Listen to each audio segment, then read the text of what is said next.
Film की शुरुआत होती है कंपनी को दिखाते हुए जिसका नाम वाइफ लाइट था, जिनका काम एंड्रॉइड वाइफ बनाना था। मतलब होती तो वो रोबोट ही है, लेकिन दिखने में वो किसी की भी वाइफ जैसी हो सकती है। जो भी इन एंड्रॉइड वाइफ को खरीदता है वो उसके सारे काम करती है, जैसे खाना बनाना और उसकी सारी जरूरतों को पूरा करना। एंड्रॉइड वाइफ को जिस तरह से डिजाइन किया जाता ये बिल्कुल वैसे काम करती, ये बिल्कुल असली इंसान ही लगती है। और अगर कोई इनमें अपनी मरी हुई वाइफ की यादें डाल दे तो वो बिल्कुल उसकी वाइफ की तरह ही सब कुछ करेगी, जिस वजह से हजारों लोग इनका इस्तेमाल कर रहे थे। इन एंड्रॉइड वाइफ्स का सलूक इतना ज्यादा असली और इंसानों जैसा था कि कुछ कंपनीज का कहना था कि इनके साथ भी इंसानों जैसा सलूक करना चाहिए। लेकिन यही एक कंपनी ऐसी भी थी जो एंड्रॉइड्स को अगवा करके आजाद कर दिया करती थी। ये कंपनी होती है अगवा कंपनी, जो ऐसा करके एक तरह से एंड्रॉइड्स की मदद करती। इसलिए वाइफ लाइट कंपनी ने कुछ लोगों को ये काम दिया था कि वो इन एंड्रॉइड वाइफ्स को वापस लाए, जिन्हें एजेंट्स कहा गया है। इन एजेंट्स में से एक का नाम विलियम था, जो बहुत सारी एंड्रॉइड वाइफ्स को वापस लाने में कामयाब रहा था। उसके काम से खुश होकर वाइफ लाइट कंपनी का मैनेजर उससे कहता है, तुम्हारी वाइफ मर गई है ना, लेकिन इसके लिए तुम्हें फिक्रमंद होने की जरूरत नहीं है, क्योंकि हमने तुम्हारी वाइफ जैसी एक एंड्रॉइड वाइफ बनाई है जिसमें तुम्हारी वाइफ की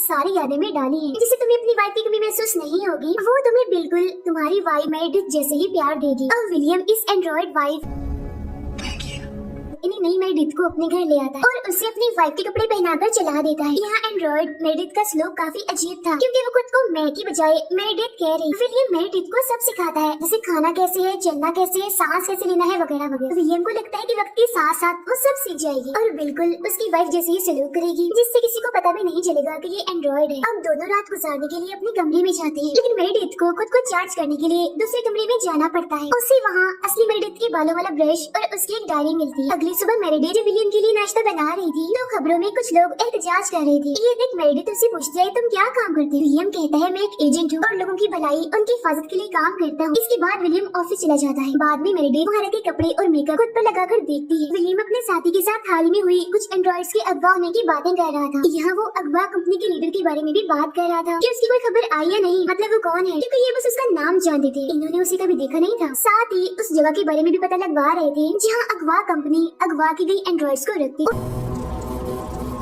आखिरकार काफी छानबीन करने के बाद उस जगह का पता लगवा ही लेती। यहाँ ये काम विलियम को दिया जाता है कि ये वहाँ जाए और सब एंड्रॉइड्स को आजाद करवा के कंपनी में वापस ले आए। जब ये वहाँ पहुँचता है तो दिखता है कि एक एंड्रॉइड वहाँ से भाग रही है। विलियम उसके गले में करंट कॉलर लगाता है, जिसके बाद उसे करंट लगाकर पकड़ लेता है। फिर उसके गले से करंट कॉलर निकाल कर उसे पूछता है कि इस घर में जिसमें तुम्हें कैद किया गया था, इसमें और कितने लोग हैं? जिसमें वो कहती है, काफी लोग हैं। फिर जब वो अंदर जाता है तो उसे वहाँ एक डाकू दिखता है जो बॉक्सिंग की प्रैक्टिस कर रहा था, जिसे विलियम आसानी से मार गिराता है और दूसरे कमरे की तरफ बढ़ता है जो एक लैब थी। वो यहाँ देखता है कि एक और एंड्रॉइड को दोबारा से डिजाइन करके उसे आजाद किया जा रहा है। इतनी ही देर में एक डाकू यहाँ पर आ जाता है जिसने एक एंड्रॉइड पर बंदूक तानी हुई थी। विलियम के धमकाने के बाद भी जब वो उसे नहीं छोड़ता तो विलियम उसे गोली से मार देता है। घर में मेरिडिथ खुद को चार्ज करने के लिए अपने बेड पर लेटती है, जहाँ तभी उसमें सपनों का फंक्शन चल पड़ता है और वो चली जाती है सपनों की दुनिया में, जहाँ उसकी मुलाकात एक लड़के से होती है जिस सपनों की दुनिया में उसकी मदद करेगा। उसके पहले सपने में वो मेरिडिथ को एक बर्थडे पार्टी दिखाता है जहाँ विलियम उसका वेलकम करता है, लेकिन तभी एक लड़की वहाँ आकर मेरिडिथ के साथ डांस करने लगती है। फिर थोड़ी देर बाद वो उसे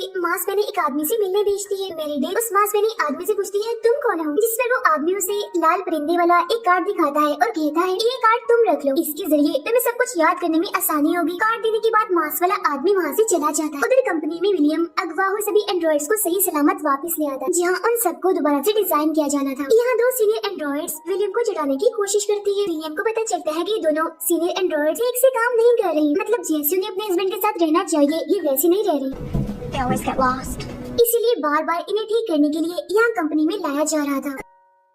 अगली सुबह मेरिडिथ सपने वाले उस आदमी, मतलब जो उसकी मदद करेगा, उससे मास्क वाले आदमी के बारे में पूछती है। साथ ही वो उससे ये भी कहती है कि मेरे पुराने कामों की लिस्ट भी मुझे बना दो जो मैं अपनी जिंदगी में पहले करती। यहाँ वो लड़का मेरिडिथ को उसके कामों की लिस्ट बताता है। इसमें सिलाई करने वाले काम को ना देखकर वो काफी हैरान हो जाती है, क्योंकि नींद से उठने के बाद से उसका सिलाई करने का बहुत दिल कर रहा था। तब यहाँ वो लड़का मेरिडिथ की लिस्ट और उसकी यादों में सिलाई वाला काम भी डाल देता है। सपने से बाहर आने के बाद वो उस कार्ड पर बने लाल परिंदे को एक तकिए के कवर पर बनाने लगती है, वो कार्ड जो मास्क वाले आदमी ने उसे दिया था। इसके बाद वो साइकिल लेकर निकल जाती है। रास्ते के बिल्कुल बीचों बीच एक औरत को खड़ा पाती है जो इंसान थी। तब उसे बचाने के चक्कर में साइकिल उसके कंट्रोल से बाहर हो जाती है और वो झाड़ियों में जाकर गिरती है। वो औरत उससे कहती है, तुम्हें सब कुछ जल्दी याद करना होगा, वक्त बहुत ही कम है। ये कहने के बाद वो वहाँ से चली जाती है। घर आने के बाद मेरिडिथ इस सब के बारे में विलियम को बताती है कि आज मैं एक औरत से मिली जो बहुत अच्छी। तो विलियम उसके जिस्म और कपड़ों को साफ करते हुए कहता है, तुम्हें ऐसी औरतों की बातों पर ध्यान नहीं देना चाहिए, क्योंकि कुछ औरतें एंड्रॉइड वाइफ्स को पसंद नहीं करती, वो उनसे जलती हैं। कुछ देर के बाद मेरिडिथ उस उस तालाब को देखने जाती है जो विलियम की वाइफ की पसंदीदा जगह थी। यहाँ वो इतनी खुश थी कि पहली बार वो खुद को मेरिडिथ की बजाय मैं कहती। I made you a gift today.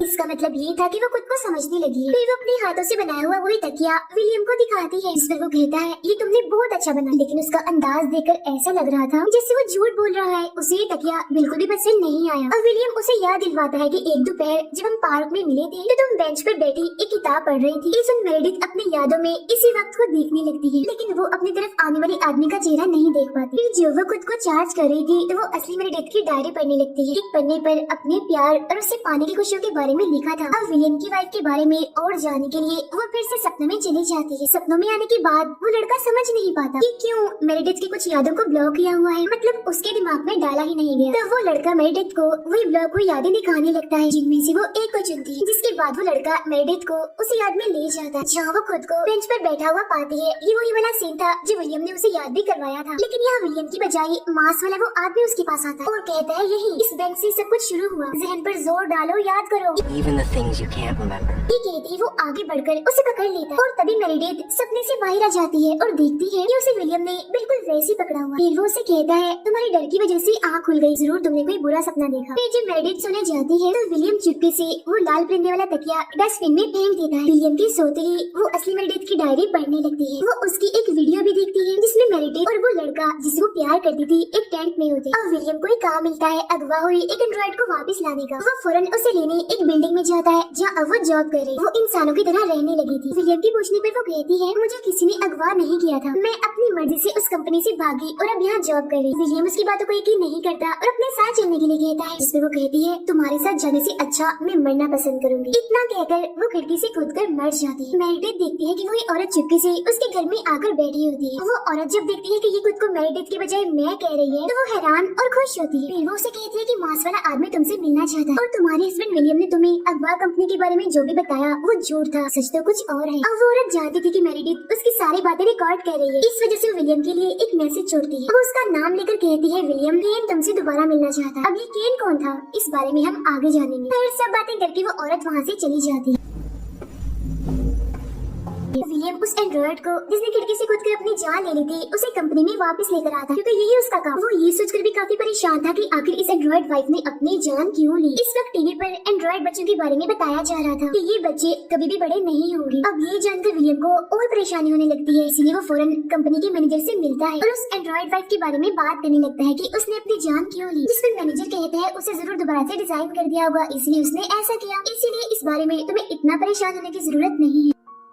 फिर वो असली मेरिडिथ की डायरी दोबारा से पढ़ने लगती है और इस बार वो उसके प्यार की कहानी पढ़ती है। इस पर लिखा था मैं उससे बहुत प्यार करती थी और उसके साथ भागना चाहती थी। दोबारा से मेरिडिथ एक नए तकिए पर वही लाल परिंदा बनाने लगती है। फिर जब विलियम घर आता है तो उसे इस बात से बहुत चिढ़ होती है कि वो दोबारा से लाल परिंदे वाला तकिया बना रही। मेरिडिथ विलियम को उस औरत की सारी बातें बताती है और उसका मैसेज भी देती है जिसने विलियम के लिए छोड़ा था, यानी केन वाला। उसका मैसेज सुनकर विलियम एकदम बौखला जाता है और मदद के लिए अपने साथी को बुलाता है। वो अपने साथी को बताता है कि मैंने मेरिडिथ को केन से बचाने की बहुत कोशिश, लेकिन उन्होंने मेरिडिथ के सपनों को अपने कंट्रोल में कर लिया है। जब भी वो सपने में जाती है वो खुद को मेरिडिथ के साथ जोड़ लेती है। इस पर उसका साथी कहता है हमें केन के बारे में पता लगवाने के लिए मेरिडिथ के सपनों में जाना पड़ेगा। अब फिर केन के बारे में पता लगवाने के लिए मेरिडिथ को सपनों में भेज देते हैं। वहाँ पहुँचकर वो अजीब से डरावने से कपड़े पहनकर एक भूतिया घर में जाती है जहाँ हर तरफ डरावनी चीजें रखी हुई थी और तभी यहाँ उसके सामने वही मांस वाला आदमी आ जाता है। अब विलियम और उसका साथी भी कंप्यूटर पर मेरिडिथ का ये सपना देख रहे थे। अब वो मांस वाला आदमी अपने चेहरे से मांस हटाता है। विलियम और उसका साथी देखते हैं कि मांस वाला आदमी कोई और नहीं बल्कि केन ही है। केन मेरिडिथ को एक जगह का पता देकर वहाँ मिलने के लिए बुलाता है। सपने से जागने के बाद मेरिडिथ विलियम से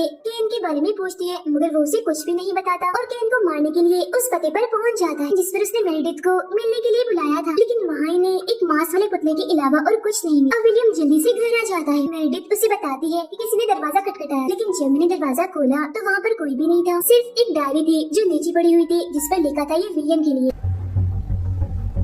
अब मेरिडिथ इन सब चीजों के बारे में विलियम से पूछती है जिस पर वो बताता है कि दरअसल अगवा कंपनी और वही आदमी केन मेरी वाइफ मेरिडिथ को अपने किसी खतरनाक मकसद के लिए इस्तेमाल करते थे, लेकिन हमने उन बुरी यादों को तुम्हारे दिमाग से निकाल दिया ताकि तुम्हें किसी भी चीज का दुख ना हो। अब विलियम अपने साथी को वीडियो कॉल करता है और कहता है कि केन ने पूरी तरह मेरिडिथ को अपने कब्जे में किया हुआ है, इस वजह से उसने हमारे ऊपर नजर रखी हुई है, इसीलिए हमें उसकी यादें मिटाने के लिए कंपनी में भेजना होगा और दोबारा से उसे डिजाइन करना होगा। लेकिन ऐसा करने से पहले मैं मेरिडिथ के सपनों में जाकर केन से बात करना चाहता हूँ। तब उन दोनों दोनों को सपने में भेजने के लिए विलियम का साथी उन्हें एक दूसरे के साथ जोड़ देता है। लेकिन मेरेडिथ की बैटरी लो थी तो विलियम उससे कहता है जब तुम्हारी बैटरी 10% रह जाए तो तुम जाग जाना, जिससे मैं भी जाग जाऊंगा। सपने में मेरेडिथ देखती है कि वो एक जंगल में है जहाँ उसके सामने केन होता है और तभी यहाँ विलियम भी आ जाता है जो मेरेडिथ को यहाँ से भागने का कहता है। भागते भागते वो बर्थडे पार्टी वाली याद में आ जाती है जहाँ वही दोनों सीनियर एंड्रॉइड्स भी थी। जबकि विलियम केन से लड़ाई करता है, उससे काफी मारता है। फिर वो लड़ते लड़ते उसी पार्टी में पहुँच जाते हैं जहाँ मेरेडिथ थी। यहाँ केन मेरेडिथ को सब कुछ याद करने के लिए कहता है। फिर वो विलियम से भी कहता है तुम चाहे कुछ भी कर लो, लेकिन एक दिन मेरेडिथ को सब कुछ याद आ जाएगा। ये सुनकर दोबारा से विलियम उस पर हमला करता है। वो बस उसे मारने ही वाला था, पर उसी वक्त मेरेडिथ की बैटरी 10% रह जाती है, जिससे वो सपने से बाहर आ जाती है और जाग जाती है, जिससे विलियम भी जाग जाता है। वो काफी गुस्से में कहता है ओह शिट, ये क्या हो गया, बस मैं उसे मारने ही वाला था। लेकिन उससे भी ज्यादा गुस्सा विलियम के साथी को आता है विलियम पर, क्योंकि उसने विलियम से कहा भी था कि तुम केन से बस बात ही करना और कोई हरकत नहीं करना। वो विलियम से कहता है आइंदा मैं तुम्हारी कभी मदद नहीं करूंगा, तुम्हें सिर्फ बात करने का कहा था, लेकिन तुमने तो उसे पीट पीट कर बुरा हाल कर दिया। ये कहकर वो वहाँ से चला जाता है। फिर वो मेरेडिथ को कहता है कि हमें तुम्हारी यादों को खत्म करना होगा और तुम्हें दोबारा से डिजाइन करना होगा और तुम सब चीजें दोबारा नए सिरे से सीख जाओगी। लेकिन वो विलियम से कहती है प्लीज तुम मेरी यादों को मत मिटाओ, लेकिन वो उसकी बात नहीं मानता और उसे दोबारा से डिजाइन करने और यादें मिटाने के लिए कंपनी में भेजती है। कंपनी में आने के बाद मेरेडिथ सभी एंड्रॉइड से मिलती है। यहाँ सीनियर एंड्रॉइड उसे बताती है कि अपनी यादों को खत्म करने से बचाना हमें आता है और हम सभी एंड्रॉइड्स एक दूसरे को आपस में सारी डिटेल्स भेजती है ताकि वो वाईफाई कंपनी को बंद करवाने के लिए अगवा कंपनी के मालिक का साथ दे सके। अगवा कंपनी का मालिक कोई बुरा इंसान नहीं है, बल्कि वो एंड्रॉइड्स को आजाद करवाकर उन्हें एक नई जिंदगी गुजारने में मदद करता है।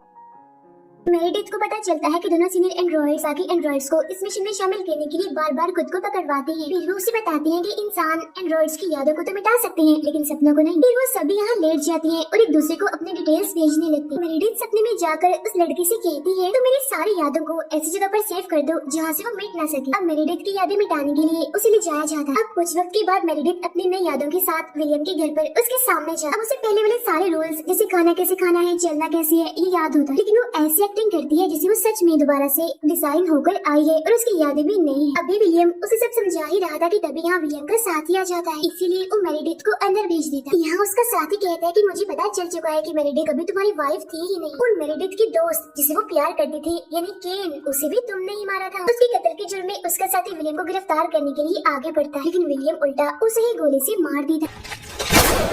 ये सब कुछ मेरेडिथ भी देख लेती है और विलियम से कहती है मैं ये सब कुछ पहले से ही जानती। असल में जब पहली बार मेरेडिथ विलियम के घर पर उसे मदद मांगने गई थी तो तभी से विलियम ने उस पर नजर रख ली थी। वो उसे पसंद करने लगा था, हर हाल में उसे हासिल करना चाहता था, जिस मकसद के लिए वो चोरी छुपे इन दोनों यानी मेरेडिथ और केन का पीछा करने लगा। फिर एक दिन मौका देकर उसने दोनों को गिरफ्तार कर लिया। फिर वो केन को मारकर मेरेडिथ को अपने साथ ले आया, मतलब कि सच में मेरेडिथ उसकी वाइफ नहीं थी। एंड्रॉइड मेरेडिथ उसे बताती है कि डायरी में लिखे गए वो प्यार भरी अल्फाज, बेंच वाली यादें और टेंट वाले सारे खूबसूरत पल मेरेडिथ और केन की यादें हैं, तुम्हारी नहीं। अब असली मेरेडिथ को घर लाने के बाद वो उसे एक अच्छी वाइफ के रूप में पाना चाहता था, लेकिन वो तो विलियम से नफरत करती थी और उसकी सारी बातों के खिलाफ जाती थी। उसकी इन हरकतों से तंग आकर एक दिन विलियम ने उसे लाल परिंदे वाले तकिए से उसका सांस रोककर उसे मार डाला और उसकी उंगली में एक अंगूठी डाल दी ताकि सब उसे विलियम की वाइफ समझे। जब विलियम ने मेरेडिथ का एंड्रॉइड बनवाया तो उसने सिर्फ वही यादें डाली जो उसे पसंद थी। ये सारी बातें उसे सुनकर वो काफी डर जाता है और हैरान भी था कि ये सब इसे कैसे पता चला। विलियम उसे कहता है मैंने तुम्हें एक अच्छी जिंदगी देने की कोशिश की है, इसमें ना तुम कभी बीमार होगी ना बूढ़ी होगी, इसके साथ ही तुम्हें मेरा ना खत्म होने वाला प्यार भी मिलेगा। लेकिन उस पर विलियम की बातों का असर नहीं होता, क्योंकि वो असली मेरेडिथ और केन की मौत का बदला लेना चाहती, इसीलिए वो अपनी सारी ताकत को फुल करके उस पर हमला कर देती है। और अब वो यहाँ ये राज भी खोलती है कि अगवा कंपनी का मालिक कोई और नहीं बल्कि मैं ही हूँ। मैंने ही सिर्फ एंड्रॉइड्स को आजाद करवाया था। यहाँ विलियम के ऊपर बैठकर उसकी सारी हड्डियाँ तोड़ देती है और असली मेरेडिथ और केन को याद करते हुए उस लाल परिंदे वाले तकिए से